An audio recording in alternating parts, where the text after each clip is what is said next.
All right, guys. Well, I wanted to thank you all for joining us today. This is our first symposium of the new year with Dr. Brandi Hawk for Cultivating Connection and Partnering with Parents to Promote Success in Child Therapy. I just wanted to do a few Zoom housekeeping rules real quick. I'll be monitoring the chat the entire time. So if you have questions, please feel free to ask them in the chat. And then when it is a good time to answer them, Dr. Hawk will make sure to respond to all the questions you have today. And I will be sharing the PowerPoint in the chat so you can follow along as she will be screen sharing as well. All right, so I'd like to introduce our speaker today, Dr. Brandi Hawk. She is the CEO of Red Leaf Psychology, which is actually based right here in Sacramento, California, where I am at. Dr. Hawk is a licensed psychologist and clinical manager within the UC Davis Children's Hospital Care Center. Hawk has conducted trainings nationally and internationally regarding trauma-focused cognitive behavior therapy, chronic pain and trauma, the impact of trauma on children, and supporting children in out-of-home care. So we are very pleased to welcome Dr. Hawk today to present for us on partnering with parents to promote success in child therapy. So I'm going to hand it over to Dr. Hawk to get us started.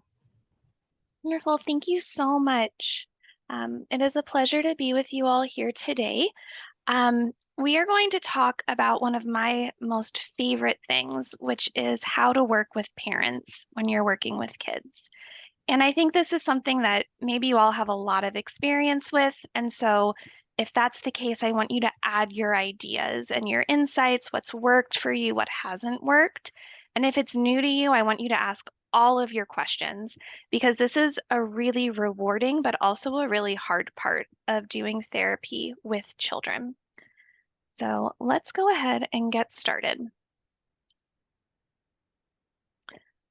So today we're going to talk about why caregiver engagement is necessary, even if it's hard, how to encourage caregiver participation from the beginning throughout the course of therapy, and how to identify a caregiver's needs, address those needs, and use that interaction to support clients.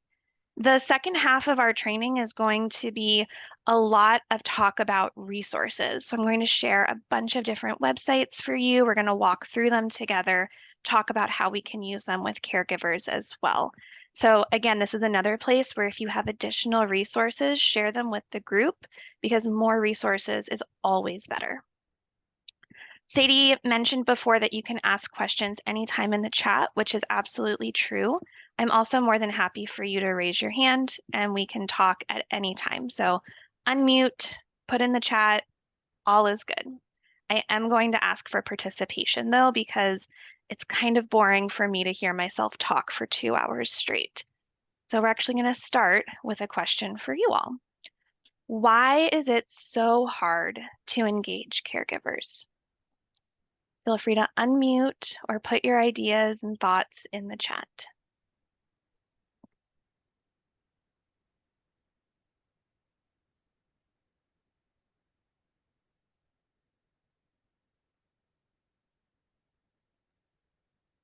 Hi, I can go. My name's Sierra. I work for Seneca Family of Agencies, and something I've noticed, I mainly work in school settings. So something I've noticed is that it can be challenging to bring in caregivers, specifically because there's a lot more focus on the youth since it is a school-based program. And there's a little bit more emphasis on supporting the youth in achieving their goals versus including the whole family system. So it is a little bit more difficult to have to plan and schedule and coordinate with parents since the setting is mostly at schools. Yes, thank you so much, Sierra. This is like one of those benefits and also hindrances of working in a school. You have this amazing access to kids. You can see them whenever during the day, but you lose that connection to their caregivers because their caregivers aren't bringing them to and from sessions. So thank you so much for bringing that up. Steve, I saw that you had also unmuted earlier. Did you have something to add? Yeah, thank you, Dr. Hawk. I was going to say, some of the parents we work with, they've just got a lot going on. And so it's almost like they're in task mode. They've got to do this, that, and the other thing, and then they got to drop their kiddo off with us. And then they've got, a few more other things to do. So sometimes it feels like parents are just trying to get everything done that they need to get done. And so they're not as interested in engaging because, they've also got, I think somebody else put in that they've got to take care of their other children and go grocery shopping and do all these things. So sometimes it's just like how folks organize their time and tasks. Absolutely. So therapy is just a task, and it's a task for their child, right? Not for them. And so it's identifying where is therapy and engagement in therapy in our hierarchy of needs and interest. Sally, I see you unmuted. Oh, I was going to say the parents' own mental health needs are sometimes huge when they bring their child in. So that's a challenge at the get-go to, engage parents with finding therapy for themselves or support for themselves so that then we can together as a team focus on the child's needs. Absolutely. Thank you. Yeah. Our families have their own things going on, especially you're all working with kids who have experienced trauma. And when kids experience trauma, their parents experience trauma, whether from the same event or just from learning that their child has experienced this, right? And so they are dealing with their own mental health needs within that and with the other things that are going on in their life as well. I'm seeing lots of really great things in the chat also from beliefs, believing that this is child therapy. They don't need to be involved. They have personal barriers. We have real technological barriers for connection, not knowing where to start. Time, like Steve brought up, that like this is just a task. We have other kids. Broken relationships with the school or therapist themselves. Yeah, so their own past history with therapy and what that means. Time, belief that the problem lies with the child and therefore the work should mostly be with the child. Absolutely. Thank you. Okay, so this is why it's so hard. But what about the flip? Why is it important to include caregivers?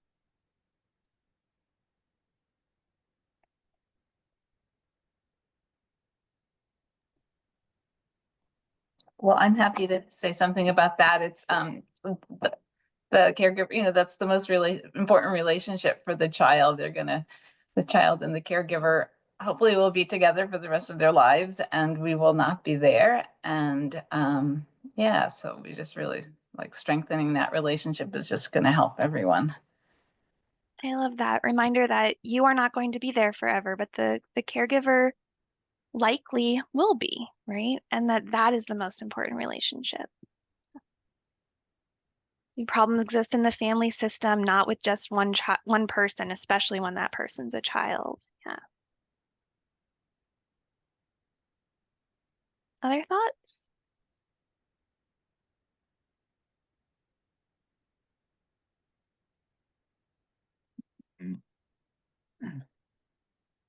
Yes, caregivers help. Excellent. Okay, well, I'm going to tell you why I think it is important to engage caregivers. So, as was brought up, kids need caregivers. Babies need them for literally all of their life, right? To make sure that they are healthy, they are safe. Teens need them too, right? Kids need caregivers throughout their whole childhood and adolescence. And they need caregivers for a lot of reasons, for basic necessities, food, water, housing, clothes, right? They also need them for safety, and they need them to learn about the world. Kids learn about the world, whether it's a safe place, whether it's a fun place, learn about how to interact with people by watching their parents and seeing how their caregivers interact with them. Kids need their caregivers to learn how to manage emotions and to help them manage emotions.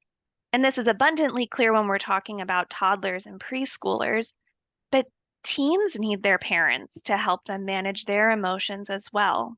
right? We always need someone to help us with that. Very basically, we need caregivers for transportation. Our kids can't drive until they're 16, right? But they need their parents to get to therapy. They need them to get to school, to get to the places that they're going. They need their caregivers to help them interact in adult systems.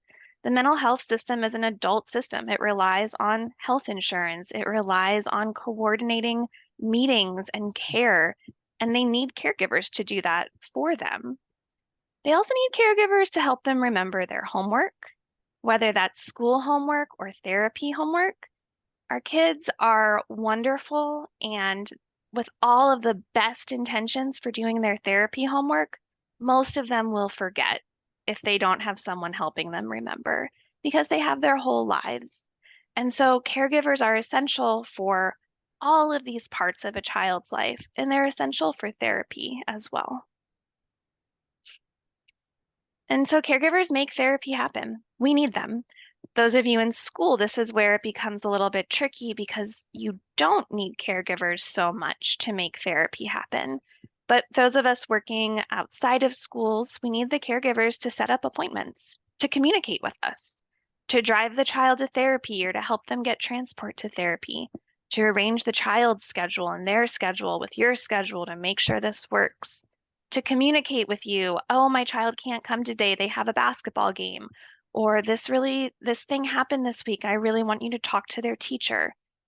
The parent, the caregiver is communicating that with you much more often than the child is. When you're in school, the caregiver doesn't need to set up those appointments, drive them to therapy, or arrange their schedules. You're doing all of that.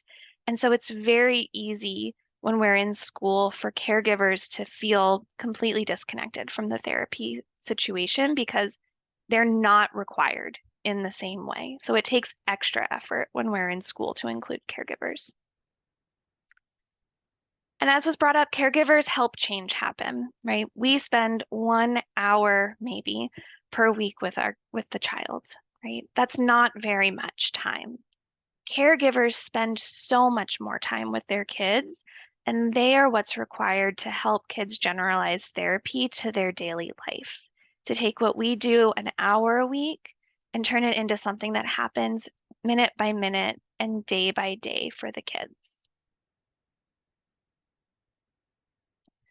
And as was also brought up, caregivers are the intervention in a lot of ways. We know that a supportive caregiver is a crucial protective factor for all kids, but particularly for kids who have experienced trauma.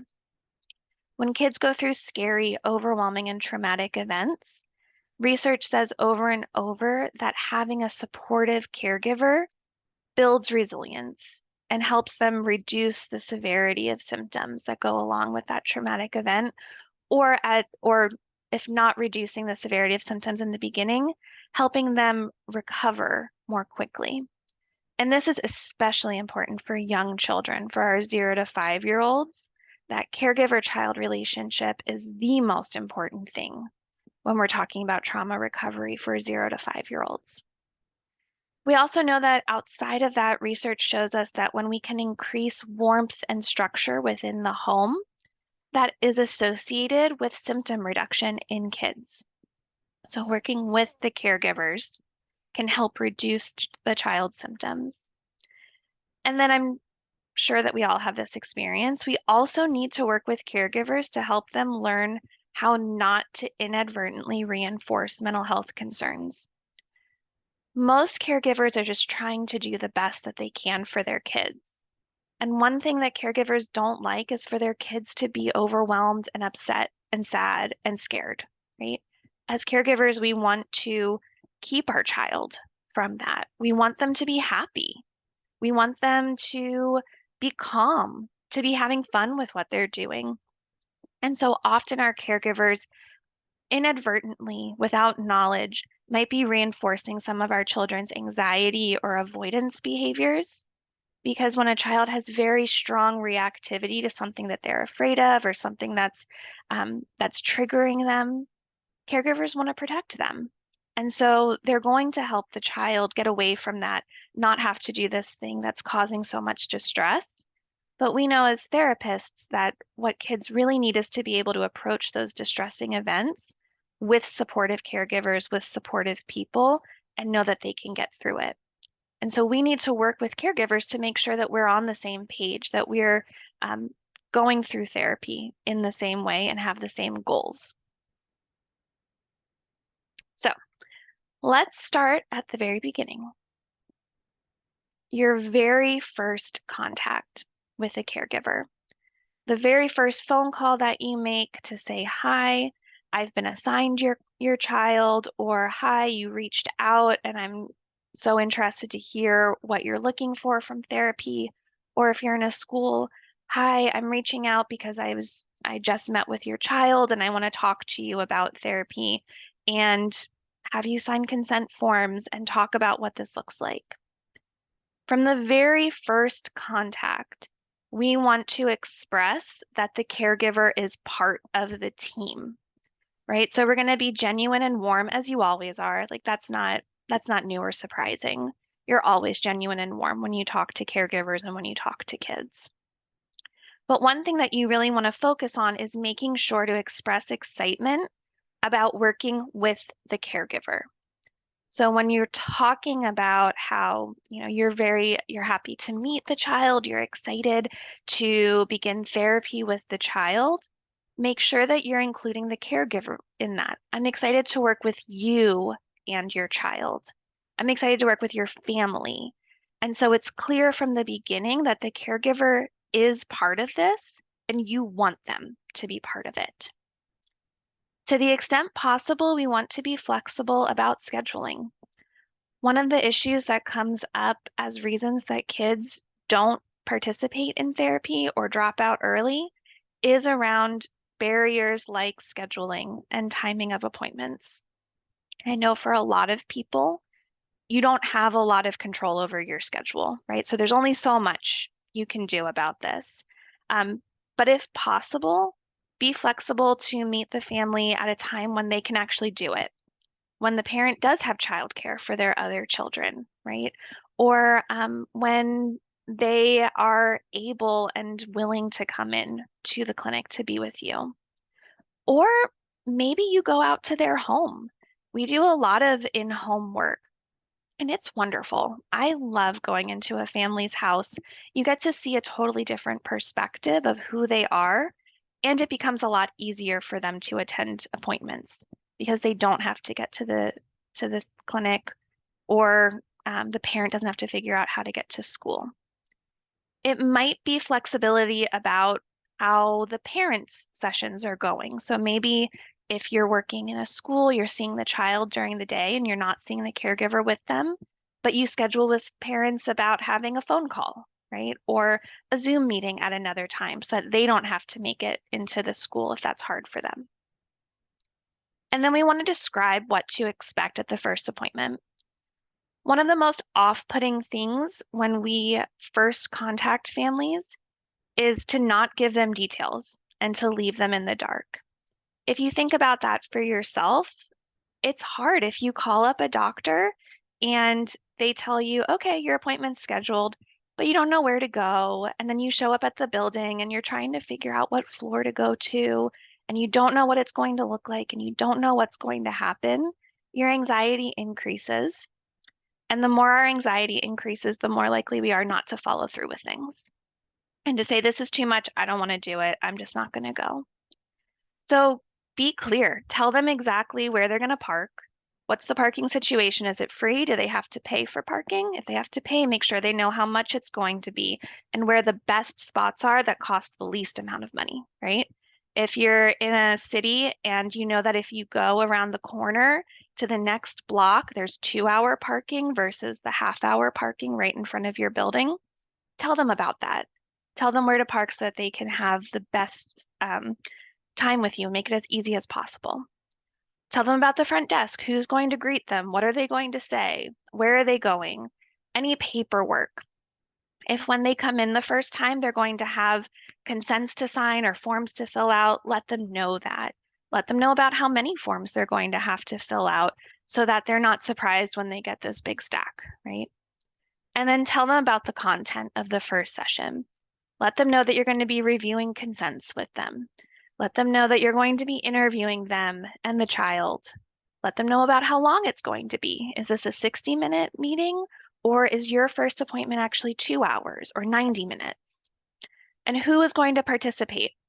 This is where you lay that foundation of caregiver, you are part of this. You are going to be there for this meeting. You are necessary. You're the most important person for me to talk to at this first meeting, actually. And then ask if they have questions for you. Again, anxiety is high when people feel like they can't ask questions or they're supposed to know things that they don't know. So when you even that playing field and you say, lots of people have questions for me at this point. So what questions do you have for me? It opens up that it's normal to have questions and that you're willing and happy to answer them. And then, as was brought up before, ask if they have any concrete or perceptual barriers to participating in treatment. Does this all sound good to you? Do you have any concerns about therapy? Do you have any concerns about getting here? Start the conversation. You're going to have this conversation over and over and over again as you become closer and develop more and more rapport and alliance with the caregiver. But start it here so that they know that you're open to the conversation. Man, and that's just in that first phone call. So it is important to remember if you're trying to contact a caregiver to schedule, doing that 5 minutes before an appointment is maybe not the best time. Because if you only have 5 minutes, then you are going to be rushed on that phone call. You're going to have things that you're trying to do, and you might not be able to ask them if they have questions. You might not be able to ask about their barriers, right? And so we want to make sure that you are giving yourself plenty of time for your initial phone calls because they might go long. They might be 5 minutes long, but you might have a caregiver that wants to talk to you for 15 or 20 minutes. And when it's your first contact, we want to give them that space to know that you are on their team so that we can get them onto yours as well. So then they come in for their first appointment. And when we begin as partners with caregivers, the first things that we want to do is empathize and recognize that going to therapy is scary. When we do intakes, we have a whole plan. We know the things we need to get done, what the paperwork is, what the questions are we're going to ask. We've done this 100 times. The family may have never done this before, or they might have done it once or twice before and it was terrible, right? And so their anxiety is generally pretty high. It takes a lot for a parent to recognize that things are so difficult that they need outside help. So the first act of even calling your agency, calling your office, and asking for services, that's huge. And that's really difficult and scary. And now they've actually brought their child to see you. You are a stranger that they don't know, and they know that you're going to ask them a lot of details about their family that they probably don't tell a lot of people. So it's scary. So start by making it as least scary as possible, right? This is your sort of basic trauma-informed care of making things as transparent as you can possibly make them. Describe exactly what's going to happen. When you meet them, you bring them into your office or you show up at their house. This is what our session's going to look like today. I've got a bunch of paperwork that we have to fill out because it's our first time, but I also want to know a lot about what's going on, what brings you here, and I'm going to ask you a lot of questions about your family and about your child and what's been going on. Start by asking what made them decide to come. It can be very tempting and totally understandable for us to want to start with paperwork because we want to get it out of the way so we can get into the meat of our intake. But when we start with paperwork, we're leaving our caregivers in that high anxiety space. And so they're not actually able to listen as well when we're going over paperwork and we're signing forms and we're doing all of this because oftentimes parents have been thinking about what they're going to tell you. They're going to see a therapist. They're thinking through, okay, this is what I need the person to know. This is what I'm going to say. Sometimes they'll be like reviewing a script almost in their head over and over, and it's inside of them and they just need to get it out. So if we give them a chance to get it out first, then they're going to be calmer. They're going to know that you're there to listen to them. And then you can do paperwork and then you can do the rest of your intake. So start with about 5-10 minutes. Start by just letting me know what made you decide to come into treatment to see me. And let them know that you're going to have to pause them so that you can do paperwork. And then you're going to want to know a lot more. But start by asking. And make sure to praise the caregivers for bringing the child to treatment. So be specific. Tell your caregivers exactly how proud you are of them or how thankful you are that they brought their child. Tell them that it's important that they're involved and how great it is that they want to be part of this change with their child as well. And then offer hope that together you can create change. By the end of your intake appointment, you want to have given the parents something to take home with them as well, whether that is a resource or just verbal hope that, yep, you came to the right place. I see you, I hear you, and we're going to be able to make change happen together. An intake appointment is not about you. It's a little bit about you gaining information about the family, but it's mostly about the family.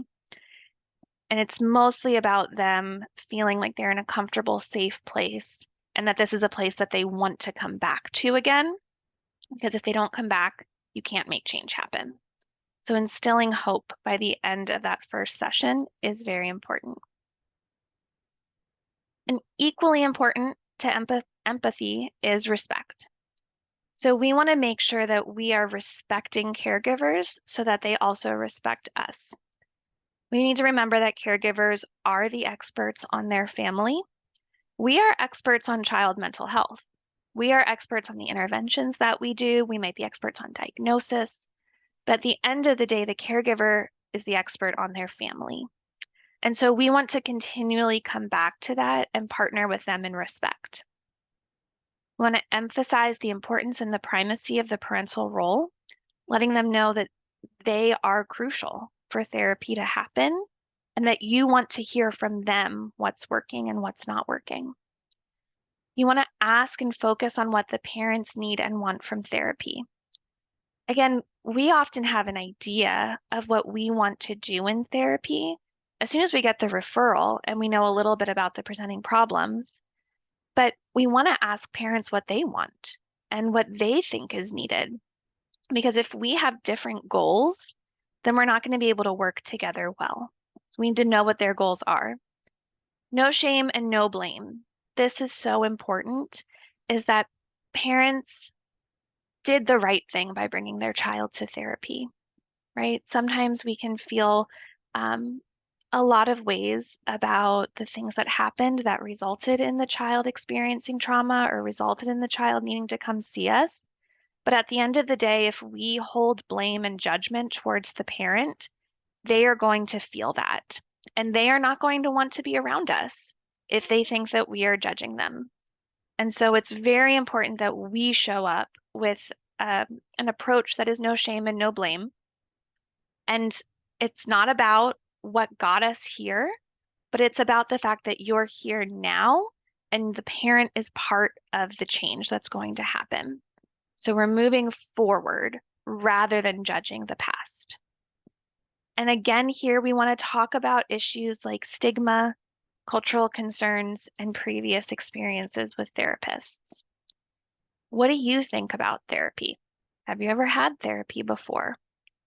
When so-and-so referred you and said that you should go take your child to therapy, what was the first image that popped in your head? What did you think it was going to be like? It's very funny. I work with young kids a lot, like very, very young kids. And sometimes parents will be like, I don't know, like that my kid would sit on a couch and you would talk to them about things. Well, your 3-year-old's not going to do that, right? That's not what therapy with a 3-year-old looks like. Therapy with a 3-year-old looks like you. It looks like you being here with your 3-year-old and us all working together. And so we want to be open about what their thoughts are, what their views are, so that we can correct them or we can work with them. We want to talk about cultural concerns. So cultural concerns within the family. What does your family think about you coming to therapy? What do your parents think? What does your community think? Do they know? Have you told them? How do you think they would respond if you haven't told them? And then there's cultural concerns within the therapist family relationship. How do you feel about me being a white woman, right? Do you have any concerns about working with me? Are there things about you and your family that you want me to know about? What are the things that make you most proud about your culture and your values? We want to know about what's going on and then asking about previous experience. And this isn't just, have you or your child ever had therapy before? That's the first question. But the follow-up question is, what was that like? What did you learn in therapy? What did you do in therapy? What did you like about that? What did you not like about that? I have one client right now who's a 10-year-old boy, and he was in therapy for a year at another agency. And they had stopped going because they were like, I don't know, it doesn't really work. I don't think that therapy is maybe what he needs. And then they decided, actually, let's go. I want to try again with a new therapist. And so they told me about being with a former therapist, and I asked the child, what did you learn? And he could not tell me anything. And I asked the parents, okay, sometimes kids don't remember. What did he learn? And they said, I I don't know what you mean. What did he learn? Well, what did they do together in therapy? What did therapy look like? And his answer was, I don't know, like we played Uno a lot. We colored. And so that is important information because then I can change the expectation and say, I get it. I want you to know that how I do therapy, it's not going to look like that. When I do therapy, we're going to be learning things. We're going to play games, we're going to have fun. But at the end of every session, I'm going to make sure that you can tell your parents at least one thing that you learned today. And then I'm going to give you homework that you have to go do at home. And they're like, wait, what? Homework? Our other therapist never did that. Right. And so it's a lot of just opening that door to conversations and what the various different types of therapy might look like so that they understand what you're asking of them. And then we want to set up expectations together, right? So people cannot follow our expectations if they don't know our expectations. That's a parallel process that we're doing with caregivers, and we also want caregivers to do with their children. So we're going to start that right from the beginning. What exactly are your expectations about therapy and about the caregiver's involvement in therapy? You want to be as transparent as possible. What is the length of treatment? Is this a 6-week intervention? Is this an 18-week intervention? Is this I don't know, you'll be here until we all decide that you just don't need to be here anymore, and it might be 2 years, it might be 3, I'm not quite sure, right? Let them know what the anticipated length is and be clear that sometimes that changes, right? This is the anticipated length. It might be less, it might be more, and we'll consistently reevaluate. We want to be clear about the content of treatment. What exactly are you going to be teaching them? What exactly are you going to be doing in sessions? How often you're having sessions? Is this weekly? Is this every other week? Is this monthly? What is the location of sessions? Are they coming to your clinic? Are you doing this over telehealth? Are you going to their home? And if possible, if you have that flexibility, ask them what they would prefer, right? And so if families have a say in the location of sessions, that can be a huge choice to give them, a way for them to feel a little bit more control and let you know what is going to work best in their family and their situation. And then you want to be transparent and clear about who is expected at sessions. Parent, I need you at every single session. I need to talk to you every week to make sure that things are going well or to know when things are not going well, right? You want to be very, very clear from the beginning who is going to be at sessions each week. And then the role of homework, why it's important, and how you're going to ask the caregiver to help the child with their homework. And throughout all of this, you're explaining why caregiver involvement is crucial. All those things that we talked about before, to clarify from the beginning that this is not just like pie in the sky. It would be great if you were involved, but I totally get if you can't be. But that the expectation is that the caregiver will be involved. And if they can't be, then you're going to discuss that. But the flip side is also true. We need to hear about the caregiver's expectations as well. What are their goals? I've had families come to see me who had previous therapists that they didn't know their child's diagnosis. They didn't know their child's goals for therapy. And they didn't know if they were meeting those goals because the therapist never talked to them about it. The therapist never told them, this is our plan and this is what we're going to see get better. This is what we're going to see behaviors getting less.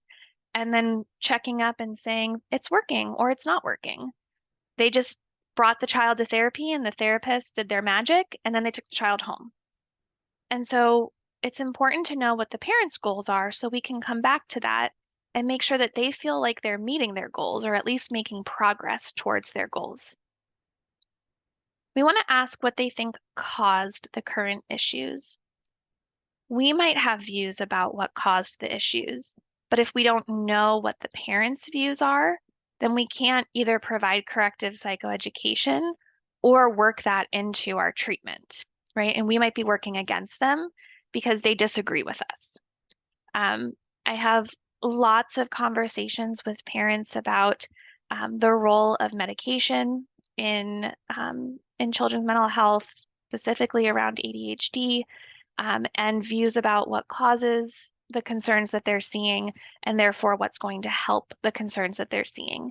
And if we don't have those open conversations, then we're just going to be frustrated with each other. We're going to say things like, the caregivers don't ever do what I tell them to do. They don't ever do their homework. They don't listen to me, right? And it might be because we're not listening to them either. And we need to understand each other. And then again, what they think therapy is, what they want therapy to be. And make sure along the way that we're validating their beliefs and goals, and then providing psychoeducation where needed and being flexible to incorporate their expectations where possible. Sometimes the psychoed is that their expectation is actually not in line with the best treatment for their child. Their expectation might be that they drop their kid off at therapy and they go do other things. And you want to validate that. That makes sense based on what TV says, based on what your treatment as an adult was like. I need to give you a little bit more information about what therapy with kids look like and why caregivers are so important for that. And then other places we want to be flexible. So if they have a goal that is outside of your goals, so maybe they have a goal that their child is able to do their sporting event 4 times a week, right? Right now, kiddo's not able to, and the parent really wants them to be there 4 days a week at their sporting event. And you're like, well, I mean, my goals are more so along the lines of you not having intrusive memories and your child being able to sleep at night, right? Those might be your goals, but we want to incorporate the parents' goals as well, if possible. We can also work towards the child being able to go to their practice 4 days a week. And that's going to only help the parent also think about our goals and also help us work towards our goals if we're aligning with them as well. Okay, so I want your perspective here. Given all that we've talked about, let's think about this client. Your client is a 10-year-old whose family recently fled domestic violence. The mother's DV worker recommended that client go to therapy. During your intake appointment, the mother comments that she's glad your agency is close to a grocery store. Client's therapy will be a perfect time for her to get shopping done without client. How do you want to approach this conversation with the parent? Please feel free to unmute. If you want to add things in the chat, that's fine, but I'd rather hear your voices.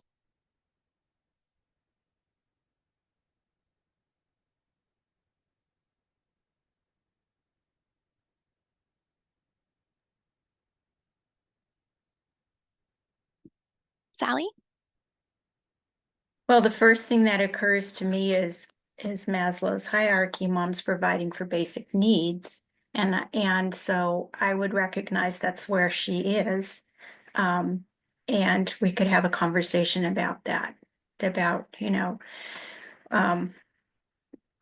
mom's concern that she has some food and it's very important that she has the time to go do that. And she's kind of thinking forward. She's scheduling and doing things like that. So it's not bad that she's using those skills. Um, I like the fact that she's using those skills and she's kind of planning, but we could sit down and have that conversation about could mom come in for a certain amount of time every week, that kind of thing. But certainly, I think I would understand and communicate to the mom that she's providing by going to the grocery store, and that's really important. That the family has food, and that she's doing that for her family. I love that. Start with recognizing and validating that she's doing something good, right? Mhm. That this comes from a really good place of trying to care for her Yes. child. Excellent.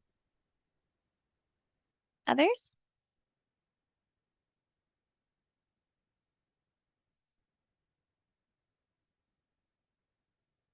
How about like step 2? So first we validate and we all agree this is wonderful that she's thinking about taking care of her kids. So we validate that. What's the next step in the conversation? I think I might also want to ask her what her capacity is for engaging in therapy and just her thoughts and feelings about that, just to kind of gauge where she's at. Yeah, excellent. So doing some of those questions, what are your thoughts about therapy? How do you think that you want to be involved? What do you think makes a difference for kids when they're in therapy?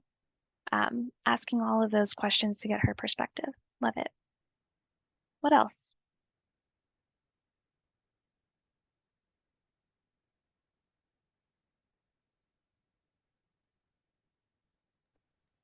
Well, I think I would just Oh. talk about, expectations in general, and both in terms of like therapy and what is effective and what will be effective. Also to, I think, maybe provide just some clarification around the office space, like in my hair, in my head, I'm like session ends and mom's still grocery shopping and we've got their 11-year-old and who's responsible for the 11-year-old? Do we have the capacity? Do we, anyways, so there's a little bit of like just expectations about, not only the therapy process, but, our capacity, to, provide support if the parent is running late. And then in my mind too, I'm also, sort of jumping ahead a little bit too, but, I wonder if at some point I could have a conversation with mom about grocery shopping afterwards, because I just wonder if there's that opportunity to practice or to do some of the homework in that setting, right? I don't know, maybe the child is easily dysregulated or is afraid of, males, and I don't know. I don't know if there's an opportunity, to incorporate mom in practicing some of those skills with the youth, by taking the young person, taking their child grocery shopping.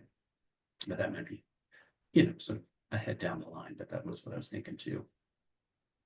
I love that. So that's getting into the expectations, right? So starting with we're validating, we're asking concerns, and then we're going to set some expectations about what happens if you're late, right? Like these are the rules in our office about whether kids can even be here without a parent, right? You might have very clear rules around that, setting up those expectations. And then I love the forward thinking that maybe the grocery shopping becomes a positive parent-child activity that they get to do together after therapy, or maybe even it's a transition into or out of therapy to help the child get back into like quote unquote normal life after therapy time. I love that. Celine, you also unmuted, I think. Yeah, I think I was going to just say a little bit about just sort of how important a partner she is, and how, like I'll need her help in order to be able to help her daughter. And so that, I want her to be at some of the sessions and be able to meet with her as well. Excellent. Love that. And so it's not a, oh, come on, how dare you think this, right? You're one of those parents who thinks this is dry cleaning therapy and you can just drop your kid off and go away and do whatever you want. Like, that's not how we're approaching. We're approaching from first and foremost a place of like, man, you are trying to make get your kids' needs met. I get it. This makes total sense. We're validating, we're questioning and getting to understand where she's coming from and what her values are. We're putting our expectations in place, and then we're getting her expectations as well and working together, reminding her the importance of partnership. And then ultimately, how maybe we can even turn this into part of therapy, right? And part of their homework and generalization to do the grocery shopping together. I love this. Great job. Okay, so then what comes next? That's just setting the groundwork, right? And then we want to partner throughout therapy. So I'm going to talk about different ages of kids. So first, thinking about very young children, infant mental health, 0 to 3, definitely, maybe even up to 0 to 5. Thinking about these kids, the caregivers are the intervention, right? The caregivers are the mechanism of change for therapy for these very young children. These numbers are like not research backed at all. So it's not like if you have the parent at 57% of sessions, you're doing something wrong. But in general, when you're looking at very young kids, you want parents to be present for around 2/3 to the entirety of your sessions because they are truly the mechanism of change for kids. And your therapy focus in infant mental health is really focused on the caregiver. It's teaching the caregivers the skills that they need to support their child with whatever the child's presenting. It's teaching and practicing relationship enhancement or attunement skills with the caregiver, helping them notice their child's cues and respond effectively, helping them recognize when their child is scared and how to respond effectively to that, helping them recognize when their child is overwhelmed and helping them respond effectively to that, and helping caregivers understand and adjust their own thoughts, feelings, expectations, and beliefs about the child. So much of infant mental health work is helping parents develop appropriate expectations for what their child can do and learn to take things less personally and have balanced views of their child and their relationship with their child. And they need to be there to do that, right? You can't do that therapy without the caregiver. And so, because they are such an important part of therapy, you want to make sure that you're seeking feedback at every session. What's working, what's not working? And be willing to take that feedback about what is not working and be able to make adjustments as needed. And then asking what they want to focus on in session as well. There's a balance. You have goals coming into session, but you also want to know what the parent's goal is this week or what they're struggling most with this week so that you are giving them tools and skills that they feel will actually help them with what they're dealing with right now, right? So it's a dance and a partnership, but the caregiver is crucially involved when we're thinking about infant mental health. Thinking about school age kids, some of our kids come in and the intervention is a parenting focused intervention, especially when we're thinking about school aged kids with externalizing or disruptive behavior disorders.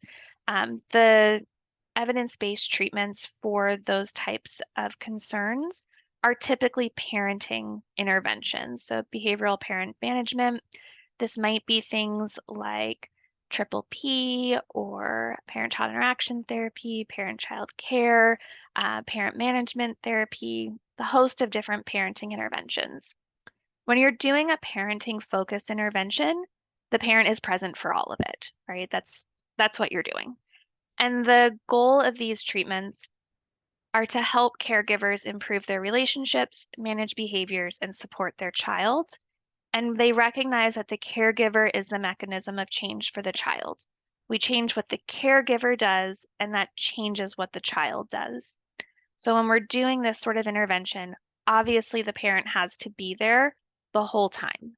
But it's important to set that up from the beginning because sometimes this comes as a shock to parents that they are going to be expected to be at the whole session, every session.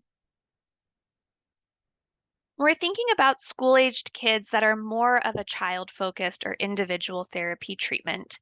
Maybe this is a school-aged child with anxiety, with trauma symptoms, with depression, right? So they're coming to work on a child-focused treatment. We still want the parent to be present at every session. They're not going to be present for 100% of the session. The majority of session will still be with the child and you alone, but we want to set up an expectation that we do want the parent there every time. At the beginning of session, ideally you want to check in with them, get their highlights of the week and any targets for session. This can be as short as 5 minutes, right? If you're bringing them into the clinic, depending on what's happening in your waiting room, it can happen in the waiting room, right? If there's other families there, then obviously you shouldn't do that. But if they're the only ones there, sometimes you can just have a super quick check-in in the waiting room. Otherwise, bring them back, ask how the week's been going. What are 3 things your child did really well this week? Anything I should know about that you'd like us to talk about in session today?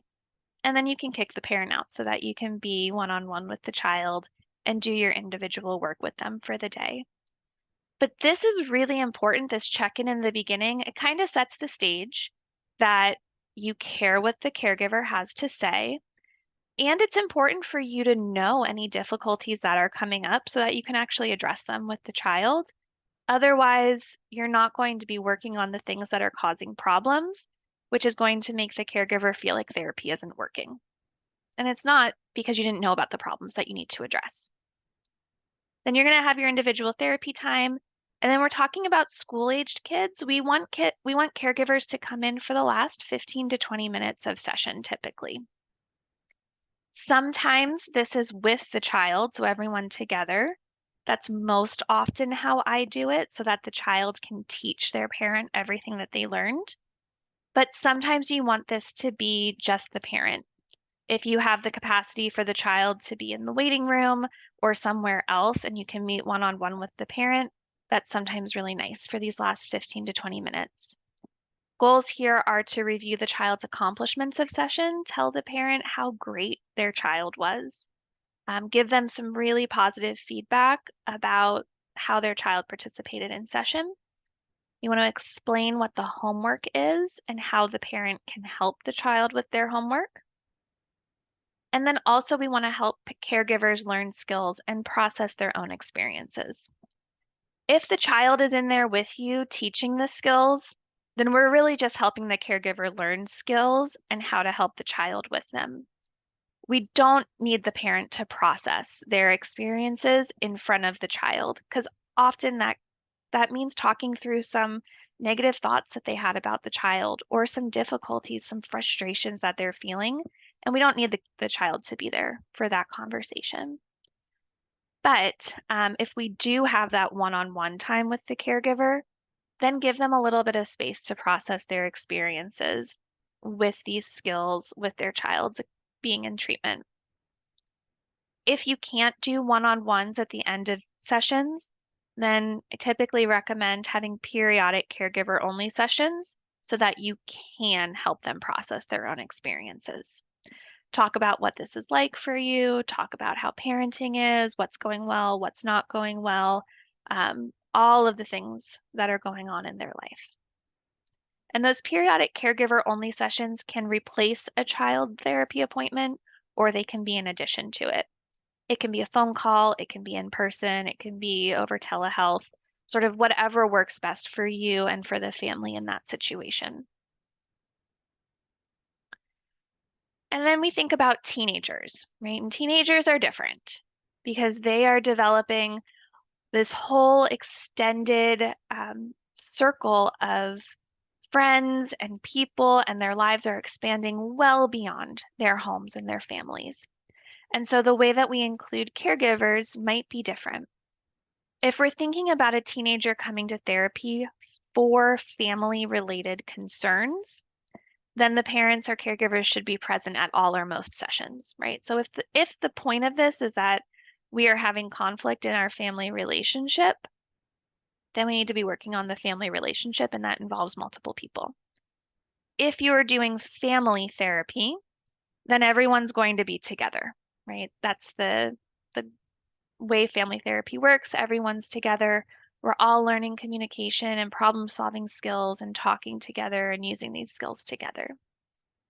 If you're doing individual therapy, but there are also primary family concerns, you might do it similar to how we talked about school-age kids, checking in with the parents in the beginning, doing individual, and then talking to parents again at the end.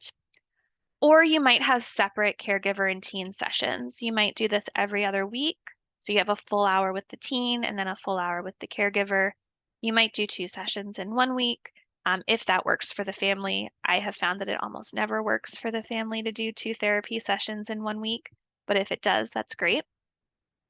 And then in this way, they're going to be learning skills independently with the goal of coming together and having some more family or conjoint type sessions. Yeah, so we still need the caregiver to be involved, because if there's family concerns, then it's not just the child, it's also the caregiver. They're both contributing in some way to healing the family's concerns. If we have a teenager that's coming for individual concerns, so their primary presenting problems are not family related, they are individual focused concerns, we still want the caregivers to be present at most or at least periodic sessions. So we still don't want to say, oh, great, you don't need to have a caregiver involved because you're a teenager and your concerns are about you. We still want to set up an expectation that caregivers are important for teens, and we're still going to want to participate with the caregiver.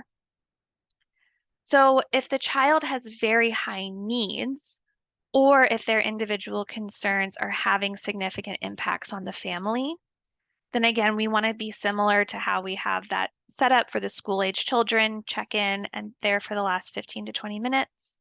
And we want to consistently reinforce the importance of caregiver support for the child's healing and how crucial it is that the caregiver is involved.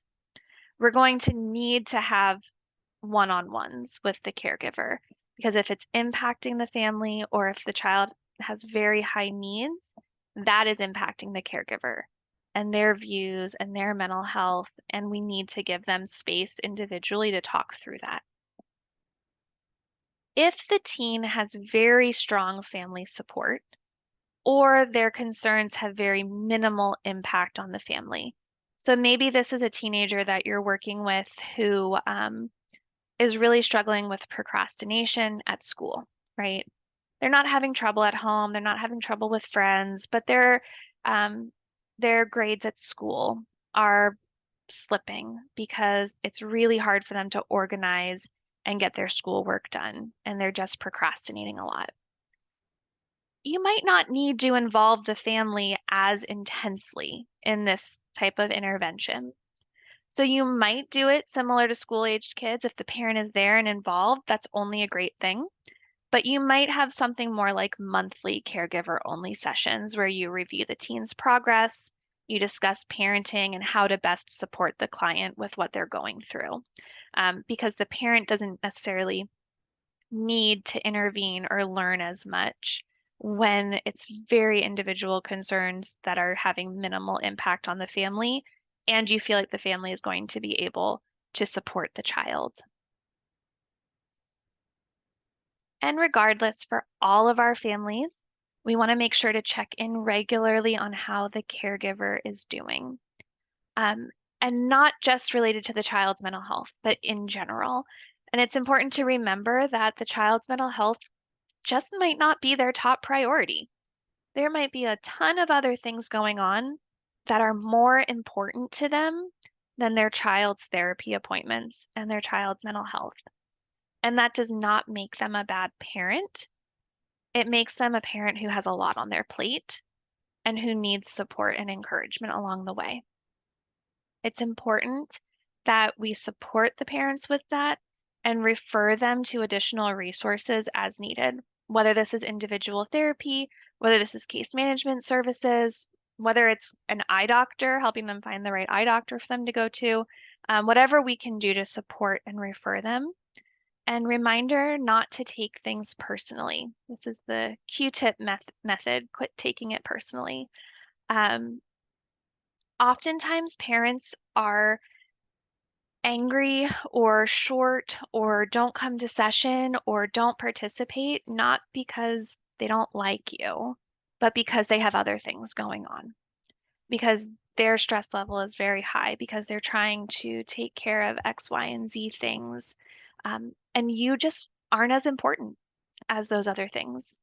And that's okay. And oftentimes it's actually quite true that we are not important as the family continuing to have health insurance, right? As the parent not getting fired from their job, which is necessary to support the family. And so if we can quit taking things personally, then we're going to be better able to validate, empathize, and help parents in ways that are actually helpful. Which comes to this last point of giving resources that are actually useful to meet their needs. So when parents come to you and you have these conversations with them, we want to support them with things that are actually going to be helpful. So that let's talk about how to empower families with resources. First is to identify needs. We cannot know what families need if we don't ask. So ask during every session. This might be during that quick check-in or during the 15 to 20 minutes of caregiver time. Ask what's going on. Ask if there's anything you can help with. You might have screeners. This is definitely not a requirement, but some people like to have screeners either for parents' mental health, like you can give parents a PHQ-9 if you're concerned, or other parent adult-focused screeners if you are concerned about their own mental health functioning, and that's going to lead you to help them get a referral somewhere else. But there's other types of screeners that lots of agencies make around resources that caregivers need. So they're not standardized screeners, but just sort of check boxes of how are things going in these different areas? Do you need help? Would you like support with any of these things? That some agencies give families at least at the beginning of treatment, sometimes every 6 months. And then when they do come up, make sure that you reflect and validate. It's good therapy skills first. Sometimes people just need to vent, and sometimes caregivers just need to vent to us too, and they just want validation. And for you to reflect that it's really hard to go through what they're going through. But we also need to offer the problem solving. And so ask if they would like resources to help. Sometimes parents will say no. They don't want your help. I've got this. I know what I'm doing. Thanks for listening. But sometimes they're going to say yes. I really do need help with these resources. I don't know what I'm doing. I don't know where to find support. And so you are then in a place that you can help them. But it's okay to say that you need to do some research and you'll share resources at the next session. No one expects you to know everything all the time. And so it is important that you give yourself the grace to say, this is important. I'm going to think about this. I have some ideas, but I want to do some research and bring you the resources that are going to be most helpful at our next session. And when you bring resources to caregivers, so if it's a referral, you're either going to refer them yourself, you're going to help them do the referral, or you're going to walk them through what the referral looks like so they can do it on their own.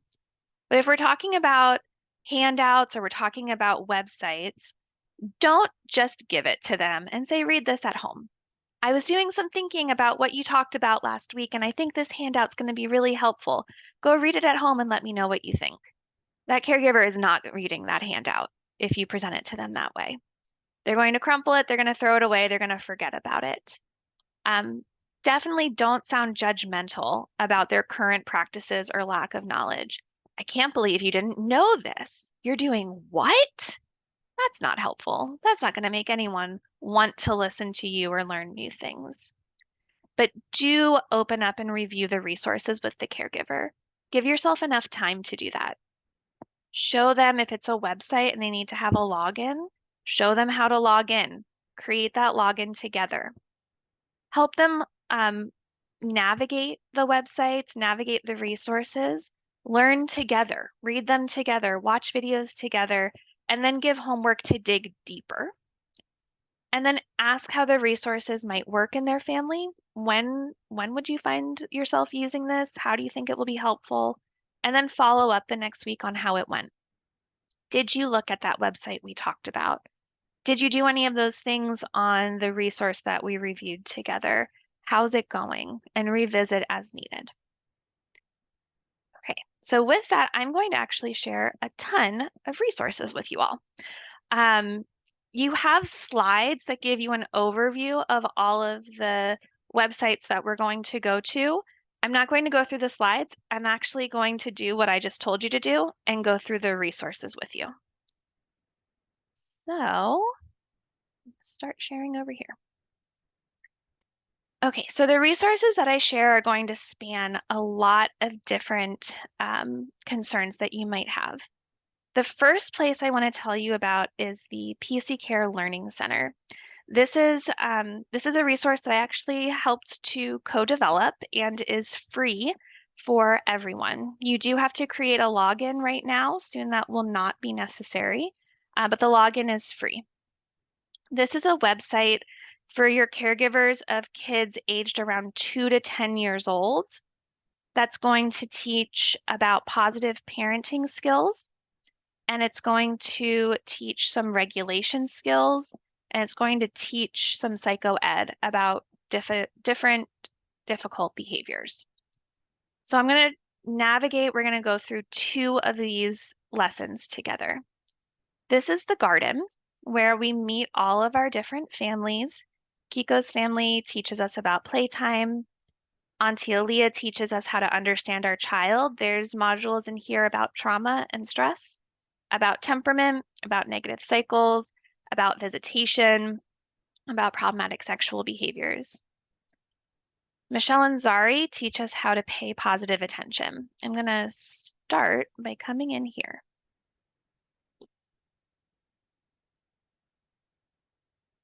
So with Michelle and Zari, we're going to learn about our pride skills and some things that we want to avoid.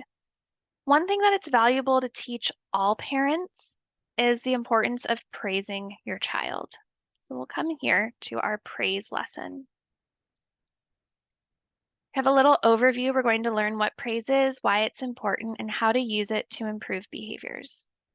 So let's watch a quick little video about what praise is. Make sure I'm sharing. Okay. Praise is telling people what you like about what they're doing. Praise might sound like, "Thank you for playing with me." "You are being a great helper." Or, "I like how creative you are." The more specific you can be with your praise, the better. It lets people know exactly what they are doing well, so they remember to keep doing it. Short, sweet, quick overview of what praise is. And then we have some more information. What is praise? What does praise sound like? "Thanks for putting away your clothes. You're doing a great job concentrating on building. I love how kind you are." We have a video of praise live in action. To a toy. Good job. You did so good listening. Very short and sweet. Most of those videos take place in Target, which is fun. A lot of families go to Target often. Talk about why praise is important. Think about the client that you're working with, right? So parent is concerned about the child's behaviors, you might jump into how praise helps change children's behaviors. Because when you praise those behaviors increase. Whole section on when and how should I praise. So if your child is struggling with one of these behaviors, how are we going to praise? Their child is struggling at meal times. Then we want to recognize the behavior. Maybe they're getting out of their chair. What do we want to see? We want to see them staying in the chair, and we want to use the skill. As soon as your child sits down, praise them. Thank you for sitting in your chair.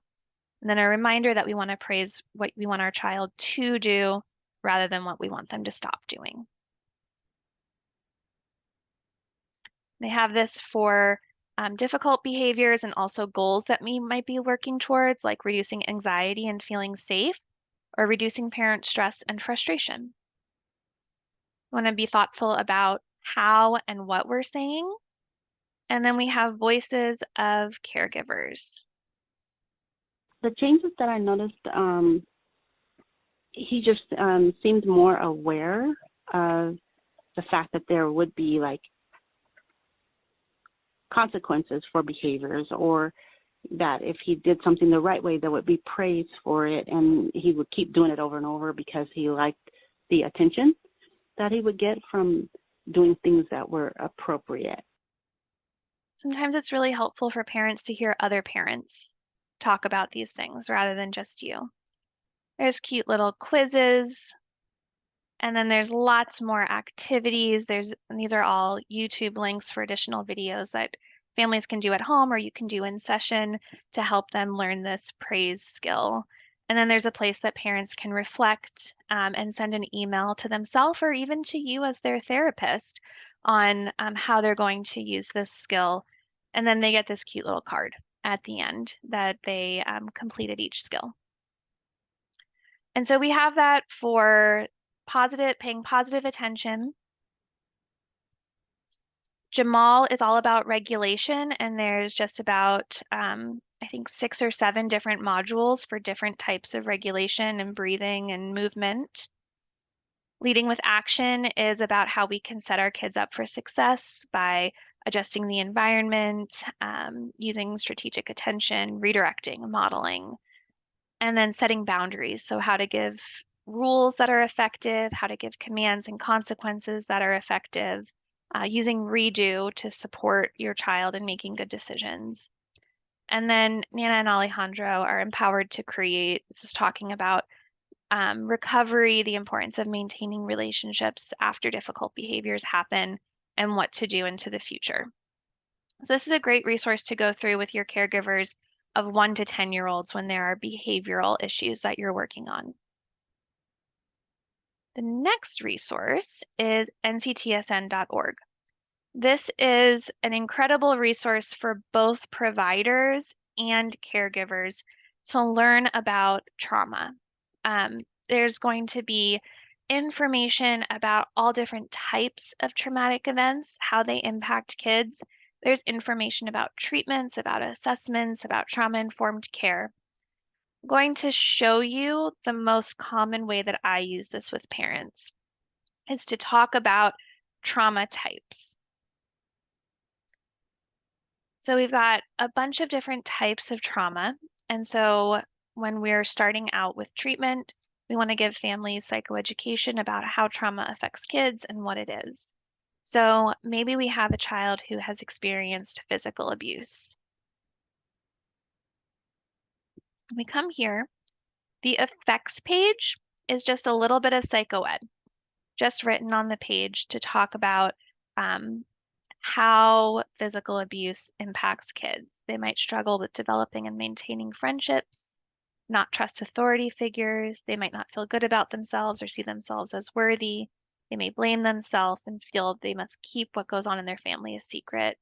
And reactions vary depending on their age. Just like a short little overview. But then if you go to the NCTSN resources, you're going to choose audience and choose families and caregivers. And this is going to open just the resources that have been developed for caregivers specific to that trauma type. So we have resources, what you should expect from treatment, building stronger parent-child relationships that helps parents understand the importance of caregivers being involved in treatment to support stronger relationships. Some tips and information about raising well-behaved kids and appropriate discipline strategies. Specific information about physical punishment, how it affects children, and what are some alternatives to physical discipline. And then some general information about how to talk to kids when scary things happen. I have used this so many times in the last couple of years with just constant traumatic events happening. The fires in Southern California, shootings at schools, anything that's going on that is scary, these tips are so helpful to share with parents so that they know how to approach these difficult topics in a way that is developmentally appropriate. So you can use all of these resources. You can see there's all these different types of trauma. For yourself, if you're not already acquainted with this website, I highly recommend that you come in. You can choose yourself, right? Mental health professionals, and there's a ton of resources for us as well. Amaze.org is another wonderful resource to share with parents and with kids. It is all healthy sexual development and healthy relationship development. They have Amaze, which is generally for preteens to teens, and then they have Amaze Parents and Amaze Junior. Amaze Parents gives really great little guides and videos to help parents know how to tackle difficult questions like how to talk about puberty, how to talk about sexting, how to talk about sex. The Askable Parent Challenge is it is an email that they can sign up for that gives them tips over 6 weeks, I believe, on how to be a parent that brings up conversations about sex and about development so that they become an askable parent, someone that their child can go to when they have new questions. I'm going to show you specifically Amaze Junior, which is for our preschoolers, which can be just really, really helpful for parents. I love these videos. How do you do this? How do you talk to young kids about sex?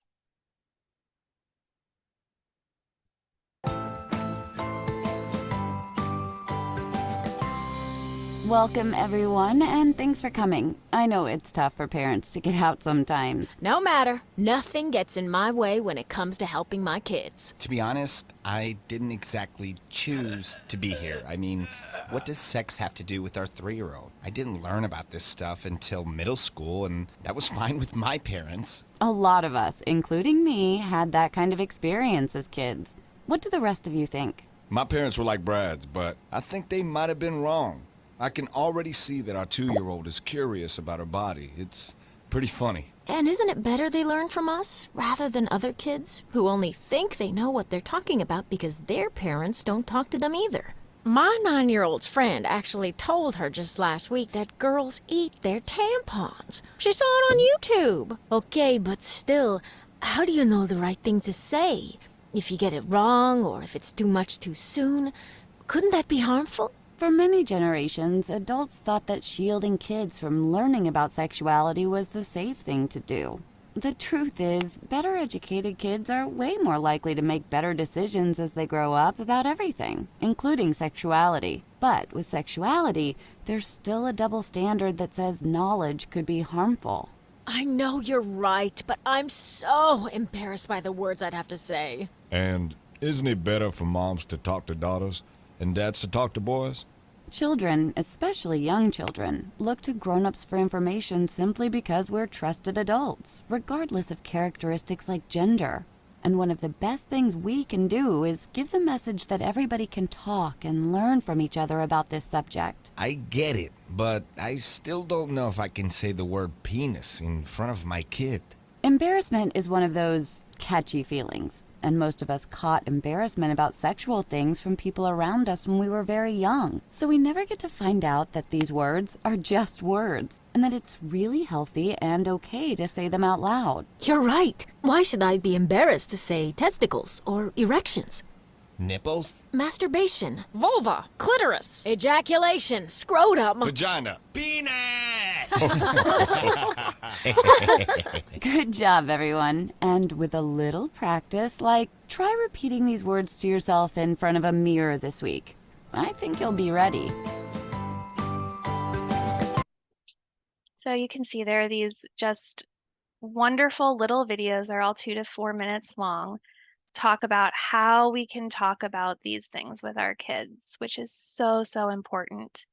The amaze.org standard is for older kids. It talks about relationships, it talks about puberty, it talks about sex, it talks about everything. I use it all the time with my clients and also with parents. Next one I want to talk to you about is Google's Be Internet Awesome. So this is an online digital safety game. It's so crucial that we give parents and kids tools for being internet aware and internet safe. It's a great game. My daughter actually played this through school. Her school did this during one of their classes in elementary school. But it's a game that talks through like how to create safety and secure passwords online, the importance of not sharing your information with people, how to be a respectful online citizen, all these like very important online tools for kids. There's a family guide that parents can download. Interland is the game. I thought about showing it to you, but it takes a really long time to go through all the different phases of it. But it's a very fun game for elementary aged kids. And then there's some additional tips for families, family guides for YouTube. There's additional tips here. The family pledge is something that some of my families like to do, which is like setting up an online contract to walk through what is expected of you in these different areas. So this is another really great option. Similar to Be Internet Awesome is the NetSmarts and NetSmarts Kids. NetSmarts Kids is another online video and game-based curriculum for learning internet safety. It is really fantastic if you have kids who prefer to watch stories and videos rather than be actively involved in the game, then this one's going to be more for them. There are games as well, but it's more like you're watching people in these different videos. This is the parent, educators, and communities section, and I want to talk about the tip sheets here. They have some really wonderful tip sheets that you can share with parents, including about sextortion, which is something that unfortunately so many of our families need to be talking about. We need to talk to our kids about this. Let it load. So this helps you walk through with parents, what is sextortion? How is this happening? How are people gaining access to my kids to be able to do this? And then what can you do? How do you have these conversations with kids and how do you empower your child? There's some great resources for what to do if you find yourself involved. So again, these really lovely little tip sheets are not something that you tell parents, go home and read this and then, deal with it, but you're going to go through this with them and work on it together. We also have internet safety, gaming safety. I like the Your Photo Fate is really valuable. A lot of times our kids don't realize what it means for them to post videos or photos of them online and the fact that it's never going away. Talking about cyberbullying, social media, smartphones. This is a really nice one as well. Again, lots about sexting and thinking before you send that text. Additional tips for tweens versus teens. Really, really wonderful tips and handouts for your parents. And the last one I'm going to share with you is cdc.gov's Parenting Teens. So Essentials for Parenting Teens. It's just a really lovely resource for parents about this transition from childhood to adolescence and how we as parents can show up best for our kids. So it's a series of videos and handouts that are just really sweet. So watch this one and then we'll do an activity. Between birth and adulthood, the teen years involve major developmental changes. To better support your teen, it's helpful to understand what's happening to them, physically, emotionally, and socially. Let's talk about what's happening with your teen. During adolescence, roughly between the ages of 11 and 17, puberty raises hormone levels and changes the body. Meanwhile, the rational decision-making part of the brain is still developing, so teens often rely mostly on the emotional section of the brain. Socially, young people begin spending more time with their friends. They may start dating and exploring romantic relationships. Teens often focus on school, extracurricular activities, part-time jobs, and other interests outside of the home as they form their thoughts and opinions. All these changes with your teen are normal and have a big impact on you. It's natural to feel some uncertainty as you move from being a team captain, directing your child's activities, to a coach, encouraging and cheering your teen on from the sidelines. You may find that you are better equipped to parent your teen when you take time to address your own physical, emotional, and social needs. Eat, move, rest, and connect with others so that your body and mind feel good. Taking care of your emotional well-being is part of taking care of your teen. Make time to notice and feel the emotions that come up during a conversation with your teen. You may want to take a break from an emotional situation to be available to your teen at another time when you are feeling calm. Talking and connecting with other adults can do wonders for your parenting. Make time for your adult relationships and activities outside of your caregiving responsibilities. Focusing on your health and happiness recharges your parenting batteries and serves as an excellent example to your developing teen. Learn more essentials for parenting teens at cdc.gov/parents/essentials. So we have videos and then the words follow along with the video. So just relearning what you just did. There's great worksheets that you can do together, understanding adapting to the teen years. And then we have the essentials, coaching teens to recognize and manage emotions, encouraging independence, praising your teen, and then additional resources as well. And the additional resources have tons and tons of resources in them. So yeah, so these are just 6 places that I wanted to show you. There are more. These are just some of my absolute favorites. So with that, I am going to ask you all to do some of what you've learned. Oh, Sadie, thank you so much. Sadie put the vignettes in the chat. What we're going to do is ask y'all to go into breakout rooms of about 4 to 5 people and choose one of these 3 vignettes and then actually open one of the resources that I shared with you. You have the slides in the chat. Sadie put them in earlier today or at 9:06 a.m. if that helps you find them.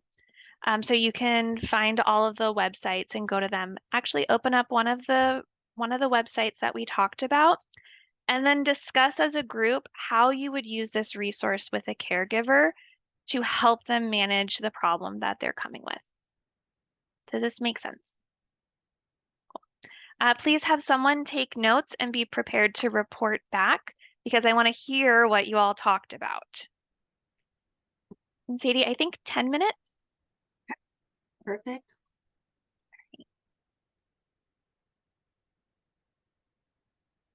All right.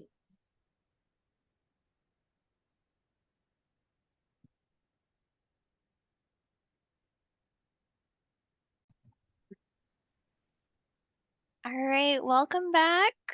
I love when everyone comes back at the same time because you got kicked out. It means you were all having good conversations and you didn't want to leave early. So I said that I would ask for someone to talk from each of the groups. So if you are that person, please unmute and tell us what you talked about. Maybe I'll start with group 1. Well, we didn't really come up with a speaker, so I'll start, and if other folks want to add in, please do. So we talked about vignette 3 and talked about like thinking about, meeting with the parents alone initially, just because they're so upset, and wanting to give them space to kind of talk about their concerns and worries. We were looking at the NetSmarts website and the tip sheets there, and the one about being a trusted adult seemed like something that might be useful. We were also thinking about like, just, how important safety is, and, reinforcing the parents' desire to keep their teens safe, and like providing, and we didn't get a chance to sort of find exactly which resources it would be, but about like, ways in which they might be able to limit who the youth is able to contact online, just so they have some more safeguards there. And then we talked about talking to the teen, and starting out by finding out like what was their intention, what were they like hoping to do, and so we could kind of assess, it's just out of curiosity, are they trying to address some social needs? Yeah, so that's kind of where we went. I love that. I really love that you decided to talk to the parent and the teen separately, because it's clear that the caregiver has a lot of big emotions around this, and you recognize that if we do this all together, it's going to cause another fight. It's not going to be helpful.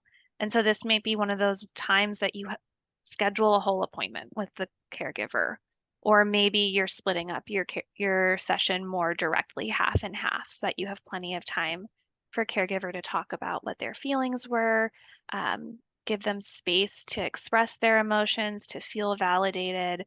And then I love the resources that you were thinking about. NetSmarts would be a great place to start with them. And then talking to the teen separately so that you can better understand what they're coming from, and then being able to bring them together eventually to have a conversation about setting appropriate boundaries and rules, so that everyone can get what they need and the child can stay safe. Love that. How about our other group? What did you look at?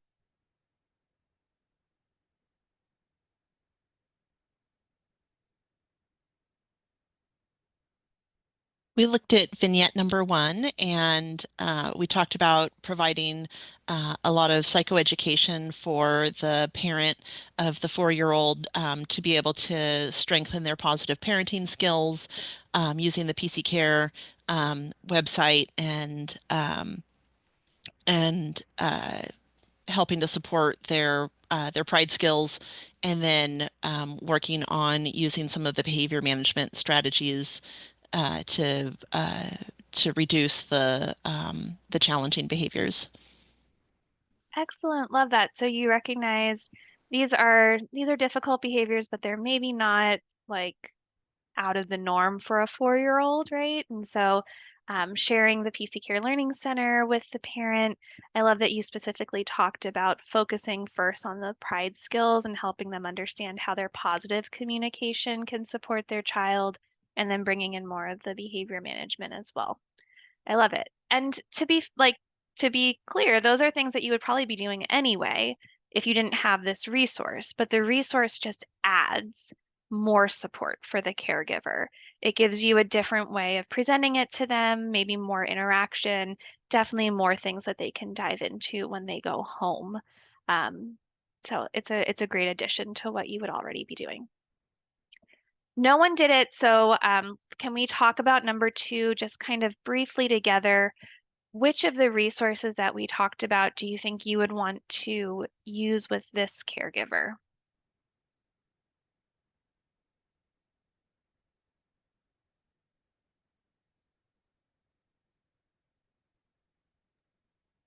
The amaze.org resource. Yeah, me too. I've definitely used amaze.org with a caregiver very similar to this before. Um, Again, not with the child at first, right? This would be something that you're going to talk to the caregiver about independently, process their own feelings, what their shame is, what their embarrassment is, help them be able to name that, understand that, and then talk through some resources for how they can share and become a safe and trusted adult for their child because their child needs to know this information. Right? We need to be able to share it in a great way. And amaze.org is a great place to start with that. Cool. So conclusions, right? Engaging caregivers is a crucial part of child therapy. And like we talked about, we want to begin partnering with our caregivers from the very beginning, listen and respond to their goals and concerns, set clear expectations about their involvement, share resources and ideas that actually meet their needs, and check in regularly. So with that, we have about 10 minutes left. I'd love if anyone has any questions or additional resources or thoughts you want to share. We are here for it.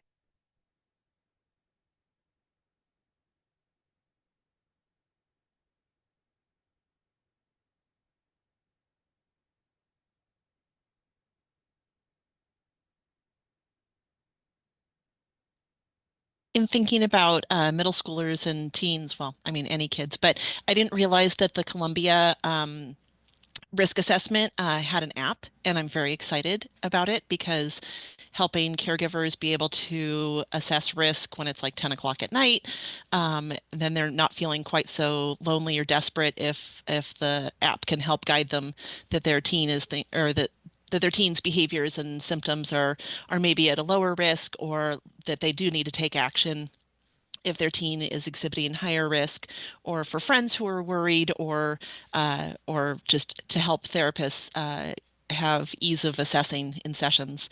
It's a super easy to use app. I love that. Thank you so much for sharing, Heather. I did not know about that. I'm definitely going to go get it.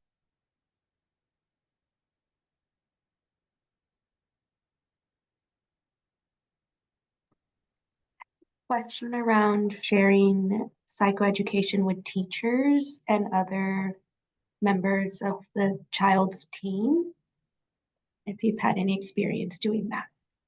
Yeah, that's a great question, Angie. Yes, the more people that we can get involved in the child's care on their team, the better. Obviously, you need a release of information to talk to anyone that's not a parent. But most of the time, I found that parents want that because maybe their child's getting in trouble at school or they're having difficulty at school, and the parent feels a little helpless to help in that situation because they're not there.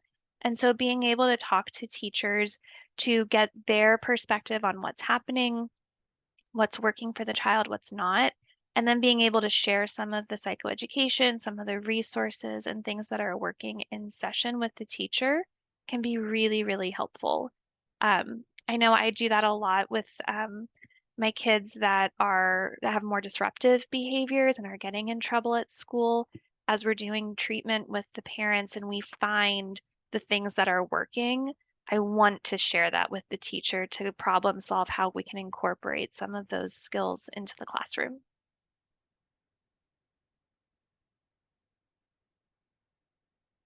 And I don't know if you noticed, but on most of the websites that I shared, there's specifics for teachers as well.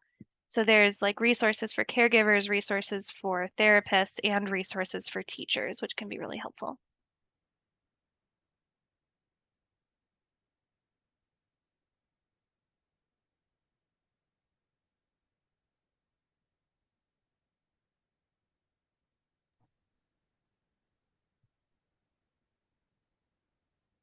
Right. Do we have any last minute thoughts or questions for Dr. Hawk?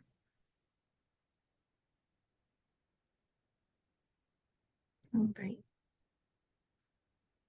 Well, I wanted to thank you so much for coming and presenting today for our group.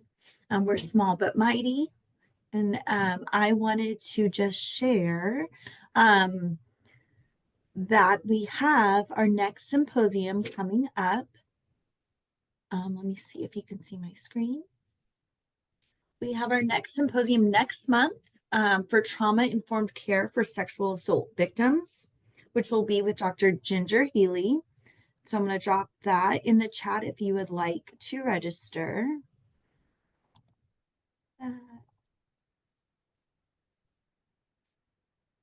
And then I just wanted to thank our advisory committee because with their collaboration and their help, we are able to host these symposiums. And then if you can just fill out a quick evaluation for our symposium today. I will drop that in the chat as well.